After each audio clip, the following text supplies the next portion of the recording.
నాకు జరిగింది నిజమైన పెళ్ళేనా? ప్రేమ్ బాబు నా మెడలో ఈ మూడో ముడి తెలిసే వేశాడా? ఈ ముడితో నా జీవితం ప్రేమ్ బాబుతోనే కదా ముడిపడిపోయింది. నా మనసు ప్రేమ్ బాబుకి నేను అర్ధాంగిని అయిపోయాననే కదా బలంగా చెబుతోంది. అయినా నాకెందుకు అయోమయంగానే ఉంది. అర్థం కాని అలజడి ఏదో నన్ను వేధిస్తోంది. అయ్యో, తల పగిలిపోయేలా ఉంది దేవుడా. చామంతి,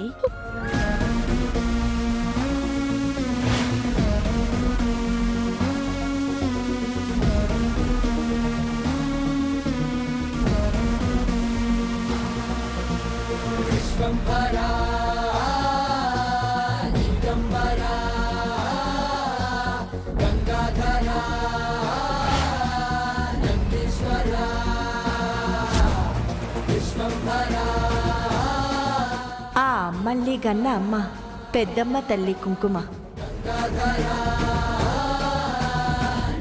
అమ్మా, నేనే. అర్ధాంగివి అయ్యాక కూడా అర్థం కాని అలజడలను ఎందుకు నీ దరికి రాణిస్తున్నావు? కొంగు ముడి పడ్డాక కూడా ఎందుకీ అయోమయం? మూడో ముడి వేసిన వాడేగా నీ పెనిమిటి. ఇదంతా జరగకూడదు కదమ్మా.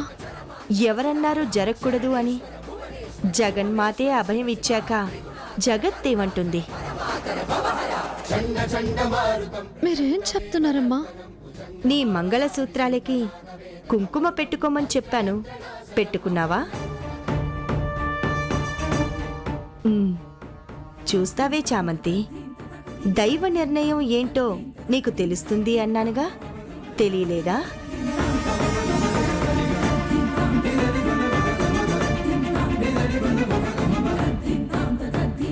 నమ్ముకున్న చోట నమ్మకాన్నిస్తుంది అన్నాను కదా, కలగలేదా?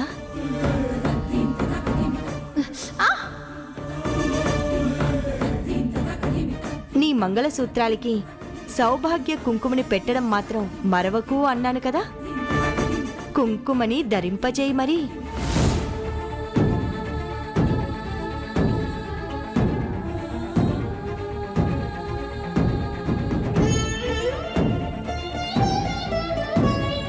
తెలిసి జరిగినా తెలియక జరిగినా నీ మెళ్ళో 3 ముళ్ళు పడ్డాయి. ఇదే నీ నుదిటిన రాసిన రాత. విధాత రాసిన ఈ విధి రాతను ఎవ్వరూ మార్చలేరు. ఇక ఈ తాళే నీ జీవితం, అతనే నీ సర్వస్వం.